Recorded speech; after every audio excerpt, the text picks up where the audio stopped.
अस्सलामुअलैकुम। माરું નામ ઘટા ફાતિમા છે। હું 7મા ધોરણમાં અભ્યાસ કરું છું। હું આજે તમને પર્યાવરણના ઘટકો વિશે સમજાવીશ। પર્યાવરણ મુખ્ય 4 ઘટકોનું બનેલું છે, જેમ કે વાતાવરણ, જલાવરણ, મૃદાવરણ અને જીવાવરણ। જીવાવરણનો સમાવેશ થાય છે।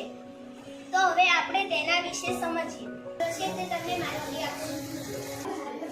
મારું નામ અડયા દોસમ છે। હું 7મા ધોરણમાં અભ્યાસ કરું છું। આજે તમને ઉદાહરણ વિશે કહીશ।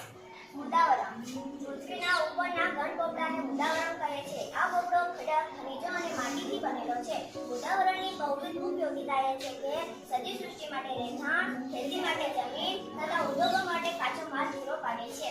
જલાવરણ વિશે બાબા સ્વાલિયા સમજાવશે।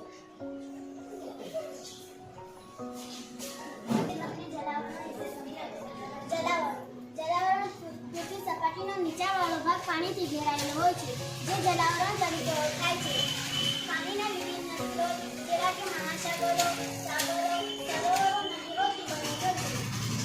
પાણી સજીવ સૃષ્ટિ માટે અનિવાર્ય છે। મહાસાગરો પણ સંસાધનોનો ભંડાર છે। વાતાવરણ વિશે પુરાણ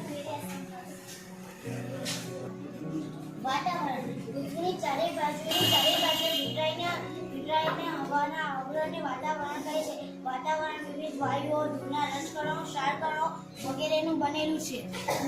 વાતાવરણ સૂર્યના પારજાંબલી કિરણોનું શોષણ કરી સજીવ સૃષ્ટિનું રક્ષણ કરે છે। વાતાવરણના માધ્યમથી આપણે અવાજ સાંભળી શકીએ છીએ, જેમ કે રેડિયો, ટેલિવિઝન, મોબાઈલ ફોનના સંદેશા વ્યવહાર અથવા પ્રસારણ વાતાવરણને આભારી છે। ત્યારબાદ જીવાવરણ વિશે વખાલી ફાતિમા સમજાવશે। જીવાવરણ પૃથ્વી પરના મૃદાવરણ, જલાવરણ અને વાતાવરણ જે ભાગમાં વ્યાપી છે તેને જીવાવરણ કહે છે, જેમાં વનસ્પતિઓ, પ્રાણીઓ અને જીવજંતુઓ અને માનવ સજીવનો સમાવેશ થાય છે।